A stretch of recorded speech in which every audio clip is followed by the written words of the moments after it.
Mais um vídeo do nosso quadro de perguntas e respostas no nosso canal do YouTube aqui da Iron Guides Brasil. Nesse mês foram 10 perguntas, a gente conversou bastante sobre equipamentos de triatlon.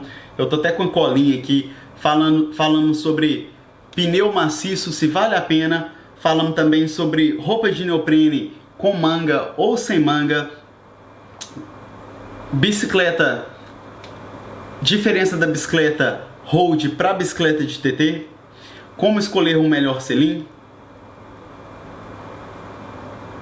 Conversamos também sobre carga de treinamento apropriada, até que ponto você tem que ter cuidado com fadiga exagerada ou não, quais são os melhores exercícios para musculação específicos para o triatlon e muitos outros assuntos que você vai gostar bastante.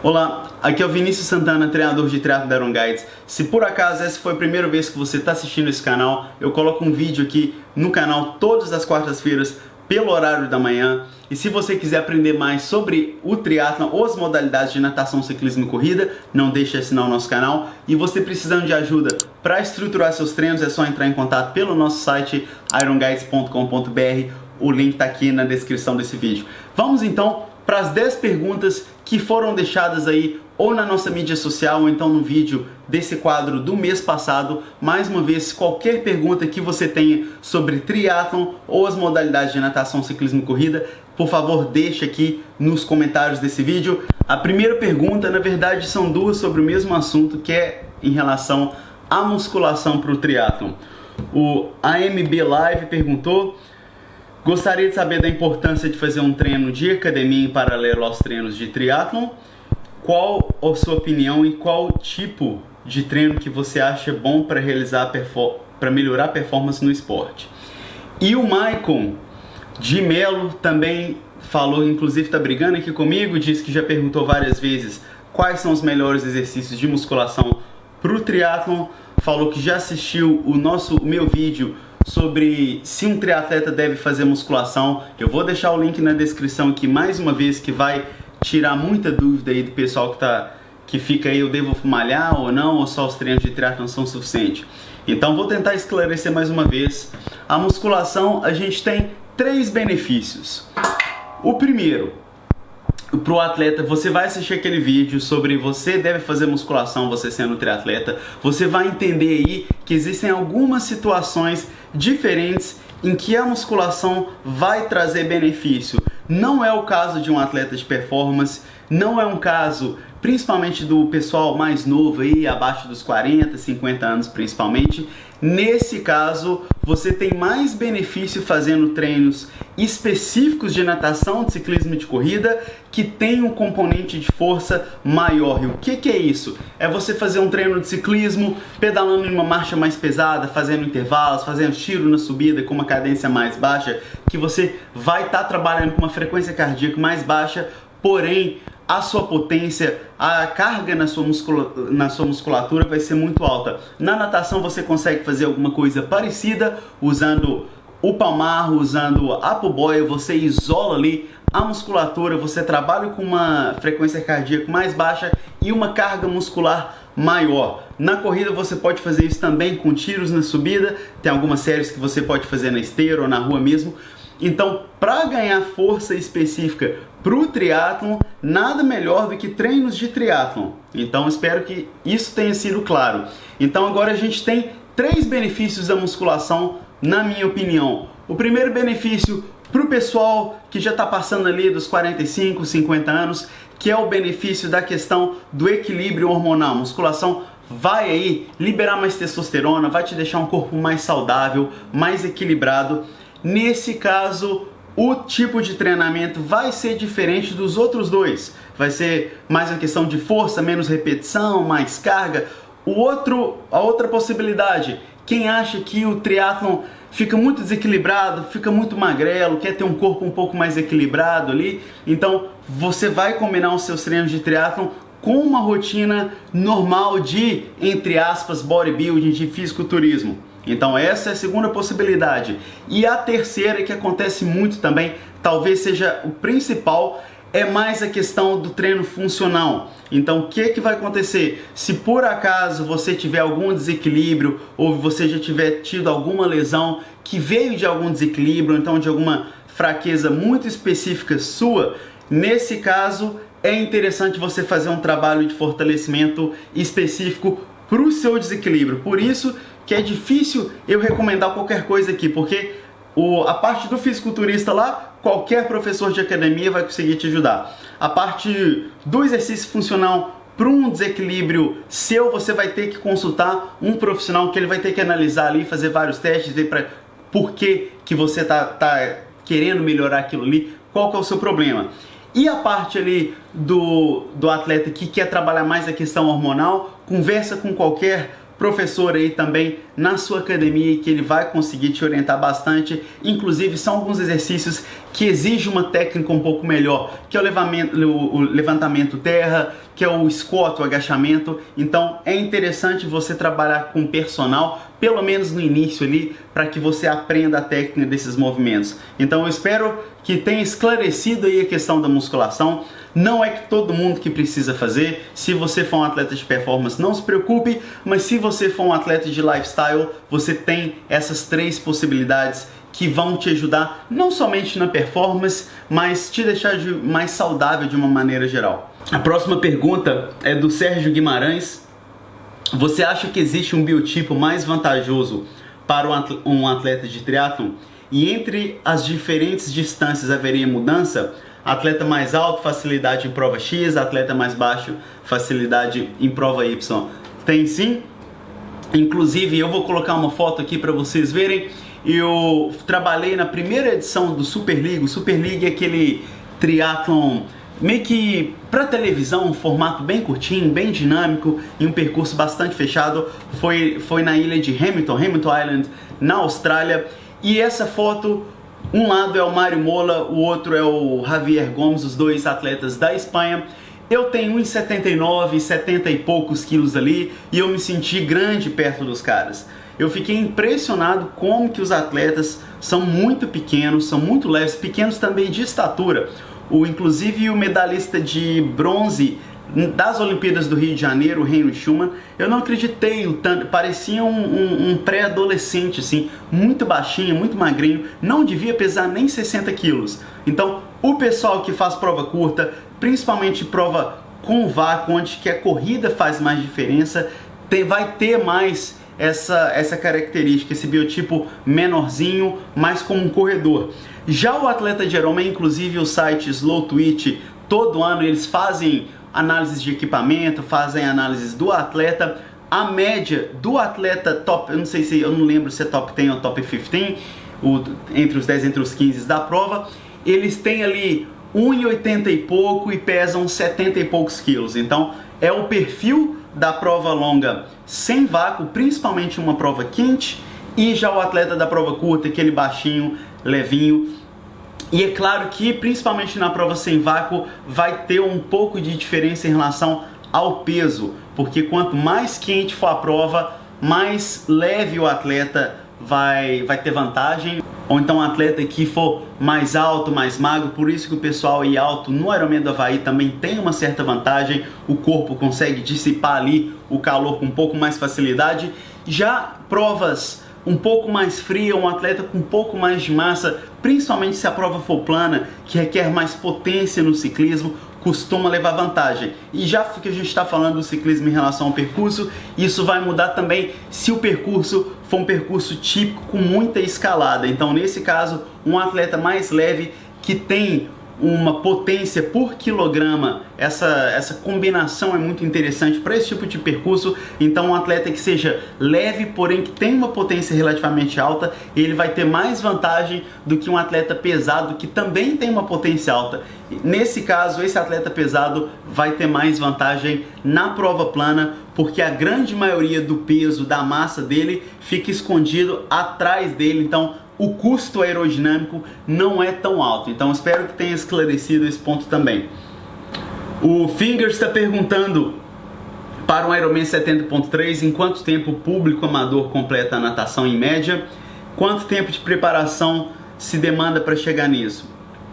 Olha, o amador aí em média entre 35, 40, às vezes até um pouquinho mais, 40 e poucos minutos. Eu acredito que essa seria a média, que dá mais ou menos ali 2 minutos por 100 metros. Quanto tempo que vai demorar isso vai depender muito, a natação vai depender muito do seu histórico com a modalidade. Se você já tiver feito algumas aulinhas por um bom tempo quando você era criança ali, por ser um esporte baseado em habilidade técnica, aquilo fica com você, principalmente se você fez quando você era novinho, e você vai ter muito mais facilidade do que se você nunca aprendeu natação direito. Se esse for o caso, o pessoal pena bastante, rala bastante, inclusive para quebrar ali os 40 minutos na distância de 70.3. Em relação à duração, vai depender aí de que forma física que você tá, se você já está nadando ou não. Mas eu diria aí, pelo menos o nosso programa na Iron Guides são 4 meses. A gente tem um programa de 16 semanas para o Ironman 70.3. Inclusive eu vou deixar o link aqui na descrição do vídeo se você quiser aprender mais um pouquinho sobre ele. O Cristiano Albuquerque quer saber: pneus maciços, vale a pena investir para não se preocupar com furo em treino e em prova? Eu já fiz um vídeo sobre o assunto, vou deixar o vídeo de como evitar furos aqui, também quais são os melhores pneus para você competir. Não é uma opção ruim, porém tem muitos pontos negativos também. O pneu maciço, vou deixar um link aqui também para um link de compra de um pneu maciço, quem quiser experimentar aí. O que acontece?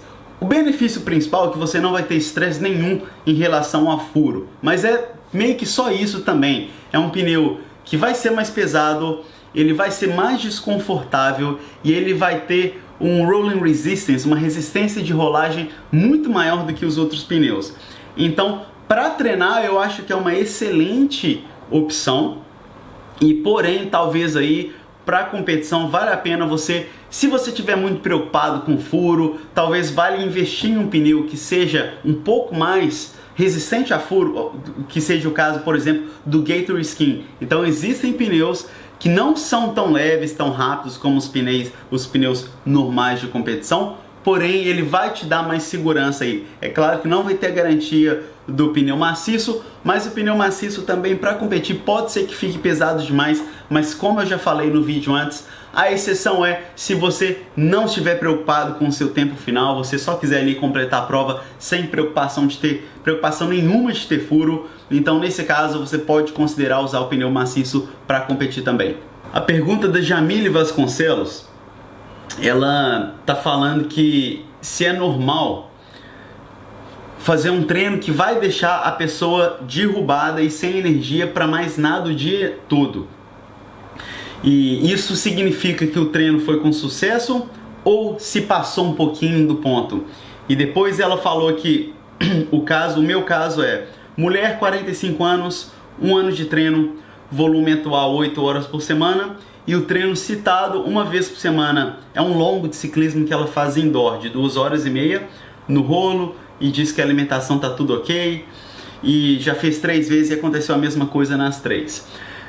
Bom, em questão a fadiga e se você passou do limite ou não, primeiro que assim, esse esporte ele gera adaptação na fadiga. Então você vai lá, você vai fazer um treino, você vai expor o seu corpo a um estresse e o seu corpo vai tomar conta daquele estresse, vai ficar mais forte para que na próxima vez que acontecer ele já esteja mais preparado. Então, fadiga é uma parte normal do treinamento de triatlon, não tem muito jeito aí de contornar essa situação, e se por acaso você não estiver fadigado, você vai estar muito aquém do seu potencial.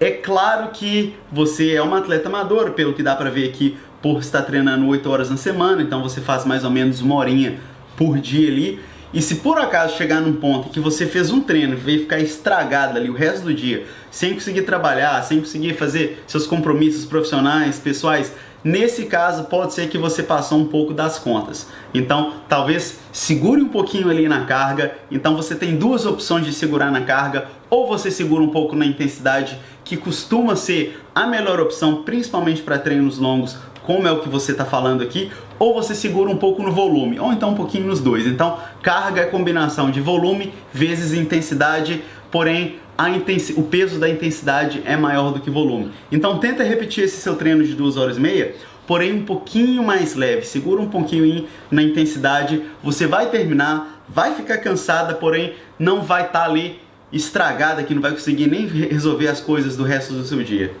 A pergunta da Maria Aparecida dos Reis, ela quer saber, ela já tem uma bike road e ela está considerando fazer um upgrade para uma bike de triathlon de nível de entrada, né? E ela quer saber se por a bike ser mais pesada e mais desconfortável vale a pena. Além disso, se ela pode acompanhar os colegas que pedalam de road e qual seria a maior diferença ou até qual distância de triatlon não faz muita diferença entre a road e a TT. Olha, eu sempre fui a favor da TT em todas as situações. O que acontece muito aí, eu já falei aqui no vídeo, geralmente o pessoal começa na road por ser uma bike um pouco mais versátil, até mais fácil de encontrar, você tem mais opções aí, principalmente no mercado de bikes de usada de segunda mão.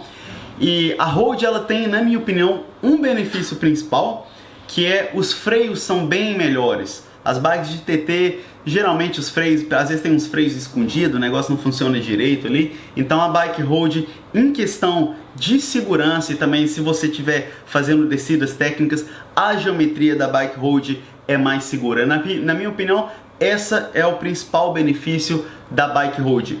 Todos os restos, talvez um pouco ali, se for uma subida muito íngreme, a road tem uma geometriazinha que vai ser melhor. Porém, no plano a diferença é gritante se você tiver um bom fit na sua bike de TT. Você vai andar muito mais rápido, pelo que eu vejo aqui dos meus atletas aí, de nível iniciante, nível intermediário, na verdade todos os níveis, dá mais ou menos uma diferença de 10%. Então, se você pedala aí a 30 km por hora na sua bike TT, fazendo bastante força ali, na sua bike road fazendo bastante força, se você trocar para TT, adaptar ali, você vai pedalar ali 32, 33, até acima disso. Então, vale o investimento sim. Pedalar com os amigos com a bike road pode? Claro que pode, porém, as regras não escritas aí do ciclismo é que se você estiver no pelotão, você não deve pedalar na posição de contrarrelógio por questões de segurança, que você não tem acesso rápido à freagem se você precisar. Mas nada te impede de pedalar ali como se você estivesse no bike road, ali segurando no seu base bar, com as mãos ali perto do freio. É claro que sim, o pessoal do ciclismo mais tradicional geralmente não gosta, porque associa que o triatleta não sabe andar de bicicleta direito, mas isso aí já é outro problema, uma questão mais cultural. Se esse pessoal for chato assim também, você não quer nem treinar com eles, pode treinar sozinho, então o pessoal que vai te aceitar no pelotão deles com a sua bike TT. Mas eu acredito que vale muito a pena, inclusive a bike de entrada já resolve a grande maioria dos benefícios, que é a questão da geometria. A diferença da bike de entrada TT para a bike mais top não é tão gritante assim quanto a diferença da bike road para a bike de TT. Então pode investir nessa bike de entrada que vai te atender muito bem em todas as distâncias, inclusive. A pergunta da Natália Rabelo: Vinícius, qual a sua opinião em relação ao neoprene com ou sem mangas? Eu tenho sem mangas, mas não sei se levo desvantagem. Como tenho facilidade na natação, tenho receio das mangas limitar a amplitude das braçadas. Eu já fiz um vídeo sobre neoprene falando um pouquinho disso, vou deixar o link aqui na descrição. Em questão à desvantagem, o neoprene com manga vai ser sempre mais rápido. Isso aí não tem argumento contra esse dado. Você vai ter ali mais neoprene, você vai flutuar mais, inclusive vai aumentar ali também a sua pegada na natação. Então o neoprene com manga é mais rápido, porém muita gente que tem um histórico de nadador não se sente tão confortável com o neoprene com manga. Então algumas poucas pessoas preferem aí o neoprene sem manga. Mas uma coisa que você tem que entender também é que sempre o neoprene com manga vai te dar ali aquela sensação de que vai estar limitando um pouco a sua braçada. Porém, eu acredito que ainda assim vale a pena. É claro que também assim vai depender do seu nível também. A diferença do neoprene com manga ou sem manga não vai ser tão grande assim do que nadar com ou sem neoprene, por exemplo. Então, se você já está satisfeita com o seu neoprene sem manga, você não quer ficar com aquela preocupação que a manga está te segurando, e você entende, você está ok, que você está perdendo um pouquinho de performance por não ter a manga, então problema resolvido, pode continuar aí fazer as provas com neoprene sem manga. É claro que talvez existam provas, tem a questão do frio também, que a manga ajuda a proteger. Então, considerando que você não vai fazer provas em locais com água muito gelada, pode continuar com seu neoprene sem manga, contando que você entenda que você vai deixar alguns segundinhos aí no percurso. Então, se por acaso você estiver aí querendo a sua performance absoluta, o melhor possível, nesse caso, investe na manga, ou então pode continuar com o neoprene sem manga se você estiver satisfeita com a sua situação. A pergunta do Melo AC: você poderia me dizer como escolher um selim? Vou fazer um vídeo separado sobre esse assunto, que tem muita coisa a considerar, muito detalhe, então eu acho que vale aí gastar um tempinho só para falar sobre qual o melhor selim. E a pergunta do Júlio César Cunha Marques: ele fala que nada no rio, que venta bastante, fica muito agitado, tem correnteza e passa muito apertado lá. Como que ele pode fazer para melhorar um pouco as condições do treino dele, que ele sofre demais? Olha, eu consigo pensar em duas coisas, as duas você vai estar usando ferramentas diferentes. A primeira, como a gente falou bastante, neoprene. Talvez se a água desse rio não for muito quente, experimenta nadar de neoprene. O neoprene vai te ajudar na sua flutuação, então você vai ficar ali com um pouco mais de controle, mais na superfície da água. A segunda opção seria usar uma combinação de pull buoy e palmar, também pelos mesmos motivos. Você vai flutuar mais, você aumenta ali o poder da sua braçada, então você tem mais força. Você reclamou aqui que você às vezes nada sem sair do lugar, então você usando essas ferramentas, você vai melhorar aí a sua força, a velocidade que você nada. Então também vou deixar o link aqui desses produtos na descrição desse vídeo. Então esse foi o vídeo de hoje, pessoal. Mais uma vez, se você tiver alguma dúvida sobre qualquer assunto de triatlon, deixa aqui nos comentários desse vídeo, que no próximo mês eu vou responder isso. Eu sugiro também que você faça o download gratuito do nosso e-book Segredos do Triatlon. O link está na descrição do vídeo. Até a próxima, bons treinos!